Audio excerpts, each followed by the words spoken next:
समाज जीवनाची विविध अंगे आणि उपांगे आहेत. मार्क्सने त्यांचा अभ्यास केला आणि त्यावर लिहूनही ठेवले आहे.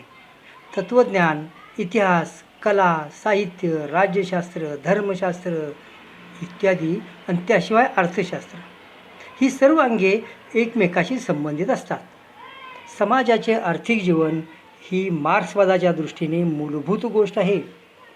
मार्क्सने विश्लेषण करताना त्याला पाया आणि इमला अशा उपमा दिल्या आहेत. आर्थिक रचना हा पाया असतो आणि त्यावर राजकारण, धर्म, चालीरीती, खेळ, साहित्य, संस्कृती, कला, कायदा, तत्त्वज्ञान, नीती इत्यादीचा इमला उभा राहतो.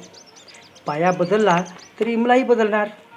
समाजाचे अर्थकारण बदलताच इतरही बदल झालेले दिसतात. बघा की 50 वर्षापूर्वी लग्न 4-4 दिवस चालायची, आता 4 तासाच्यात पूर्ण करून जातात सुद्धा. 6-6 दिवस क्रिकेटचे सामने चालायचे, आता ते 20-20वर आले. महाकाव्य आणि खंडकाव्य जर बघायलाच नकोत, आता तिथंच सारोळ्यातनं विचार मांडले जात आहेत. सार्वजनिक वाहतूक व्यवस्था वापरताना स्पर्शबंदी कधीच नष्ट झाली. पाया बदलल्याने इमला बदलला. मार्क्सने भांडवलशाहीचा अभ्यास केला. यापूर्वीच्या अर्थव्यवस्थेपेक्षा भांडवलशाहीचे वेगळेपण काय, वैशिष्ट्य काय ते त्यांनी शोधले.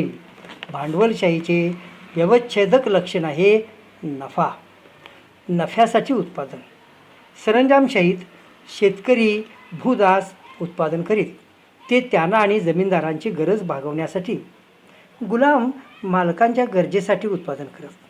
भांडवलशाहीत कामगार त्यांची आणि उद्योगपतींची गरज भागवण्यासाठी उत्पादन करत नाहीत. ते उत्पादन करतात बाजारात विकून नफा मिळवण्यासाठी. बाजारात विकायच्या वस्तूला क्रयवस्तू म्हणतात. नफा जास्त मिळावा म्हणून क्रयवस्तू जास्त तयार केल्या जातात. तर काही वेळा गरजेपेक्षा कमी वस्तू तयार करून नफा जास्त मिळवला जातो. क्रयवस्तूचे म्हणजे विक्रीच्या वस्तूचे मूल्य कसं ठरणार? बाजारात टंचाई झाली तर वस्तू महाग होते आणि वस्तू जास्त झाल्या तर किंमत कमी होते. म्हणजे मागणी पुरवठ्यावरील किंमत ठरते असे म्हणावे लागेल. पण मागणी पुरवठ्यावर किंमत कमी किंवा जास्त ठरेल, मूळ किंमत ठरत नाही. ज्यापेक्षा ती कमी किंवा जास्त ठरायची ती मूळ किंमत कशी ठरणार? वस्तू आवडली किंवा त्यामध्ये काही भावनिक गुंतवणूक असेल किंवा निकड असेल तरी किंमत जास्त दिली जाते. पण कशापेक्षा जास्त देणार ही मूळ किंमत इथे ठरत नाही. क्रयवस्तूला उपयोग मूल्य आणि विनिमय मूल्य असे 2 मूल्य असतात. उपयोग मूल्य कमी जास्त होतं, म्हणजे आवडीनिवडीनुसार, गरजेनुसार ते व्यक्तिसापेक्ष असतं. विनिमय मूल्य निरपेक्ष असतं. विनिमय मूल्यापेक्षा किंमत कमी अधिक होणे हे उपयोग मूल्यावर अवलंबून असते. पण विनिमय मूल्य कसं ठरणार? समजा एका खुर्चीची किंमत 3 चपलांच्या जोडाबरोबर आहे. ही किंमत कशी ठरली? रंगावरून ठरली काय? रूपावरून, आकारावरून, उपयोगावरून, कच्च्या मालावरून, वजनावरून कशी ठरली? यावरून ती ठरत नाही. या बाबींची तुलना करून किंमत ठरत नाही. म्हणजे या 2 वस्तूंची तुलना करण्यासाठी दोन्ही वस्तूमध्ये काहीतरी एक गोष्ट समान असली पाहिजे. समजा एक माणूस 8 तासात एक खुर्ची तयार करतोय आणि दुसरा तेवढ्याच वेळात चपलांचे 3 जोड तयार करतोय. म्हणजे आता यांची किंमत समान ठरेल. त्या वस्तू तयार करण्यासाठी लागणारे मानवी श्रम समान आहेत. वस्तूचे मूल्य ठरवण्यासाठी मानवी श्रम ही समान बाब असते. पण सर्वांची कामाची गती समान असत नाही. एखादा कमी वेळात ती वस्तू तयार करेल तर दुसरा जास्त. म्हणून वस्तूचे मूल्य ठरवताना सरासरी सामाजिक श्रमकाळ विचारात घेतला जातो. वस्तूचे मूल्य त्या वस्तूत ओतलेल्या मानवी सरासरी सामाजिक श्रमकाळावरून ठरते. भांडवलदार कामगाराला कामावर ठेवतो आणि वेतन देतो. मग वेतन कसं ठरवायचं? वेतनसुद्धा वरील नियमानंच ठरतं. कामगाराला जगण्यासाठी किती लागणार आहे, कुटुंब जगवण्यासाठी किती लागणार आहे, तेवढं मूल्य दिलं, श्रमाच्या निर्मितीसाठी जे लागेल तेच त्याचं वेतन. श्रमाच्या निर्मितीची भरपाई केली तरच कामगार उद्या कामावर येणार. त्याच्या कुटुंबाची भरपाई केली तर कामगारानंतर त्याचा मुलगा कामगार होईल. या पद्धतीनं वेतन ठरतं. पण नफा कसा तयार होतो? समजा 100 रुपयाला आपण वस्तू घेतली आणि 125ला विकली, 25 रुपये नफा मिळाला. नफा विक्रीतून तयार होतो असं काहीजण म्हणतात.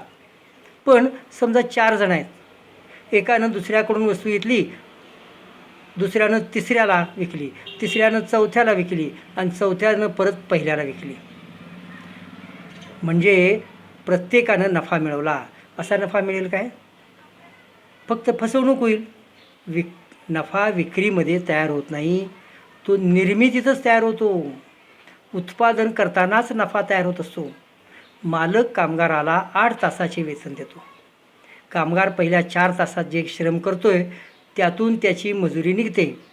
पुढच्या 4 तासातील श्रम मालकाला मिळतात. हाच त्याचा नफा. कामगार 8 तास काम करण्याची शक्ती म्हणजे श्रमशक्ती विकतो आणि 4 तासांच्या श्रमाएवढे त्याचे वेतन असते. पुढचे श्रम हे अतिरिक्त श्रम मालकाला मिळतात.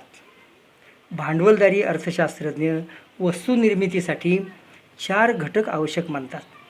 कच्चा माल, भांडवल, संयोजक म्हणजे भांडवलदार आणि कामगार. कच्च्या मालाची किंमत कच्च्या मालाला द्या, भांडवलाचं व्याज भांडवलाला द्या, कामगाराला वेतन द्या आणि भांडवलदाराला द्या नफा. म्हणजे सर्वांचे समाधान झाले, सर्वांना न्याय मिळाला. पण यात एक गडबड आहे. कच्चा माल निसर्गात मिळतो, त्यावर प्रक्रिया करून वस्तू तयार होतात. भांडवल म्हणजे तरी काय? यंत्रसामुग्री म्हणजे ही कच्चा माल आणि श्रम यांची बेरीज. त्यांना साठवलेले म्हणजे संचित श्रम म्हणतात.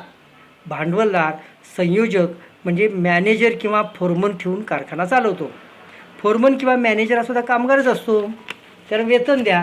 म्हणजे वस्तू निर्मितीसाठी खरे घटक 2च आहेत, कच्चा माल आणि श्रम. कच्चा माल किंवा वीज, पाणी इत्यादीचा खर्च वजा केल्यानंतर राहिलेल्या मूल्याचा मालक हा कामगार असतो. 4 घटक दाखवून भांडवलदार नफा मिळवतो. तो नफा म्हणजे कामगारांचे अतिरिक्त श्रम असतात.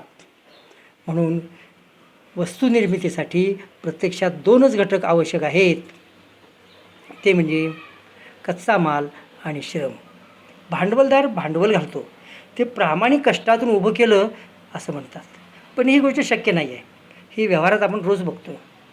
भांडवलशाहीच्या सुरुवातीला सरंजामदार, जमीनदार, व्यापारी हे कारखान्यांचे मालक बनले.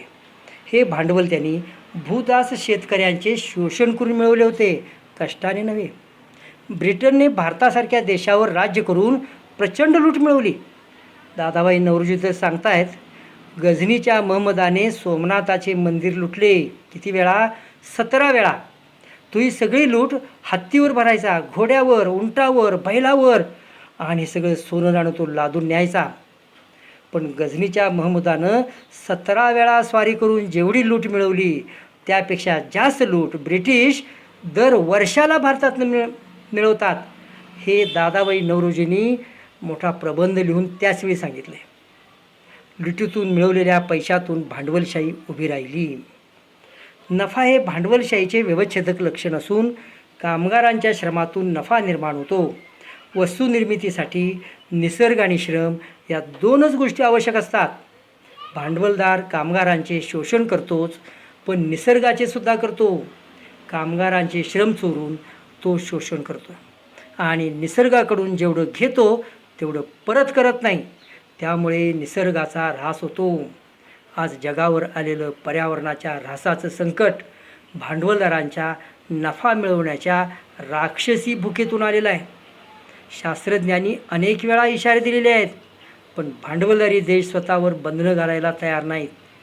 परिणामी जागतिक तापमान वाढवत आहे, महापूर येत आहेत, अतिवृष्टी होते, वणवे लागत आहेत, उन्हाळा तीव्र होतोय आणि ह्या सगळ्याला मानवजातीला तोंड द्यावं लागते. त्याला जबाबदार आहे फक्त भांडवलशाही. त्यामुळे भांडवलशाही नष्ट केल्याशिवाय पर्यावरणाचं रक्षणसुद्धा शक्य नाही.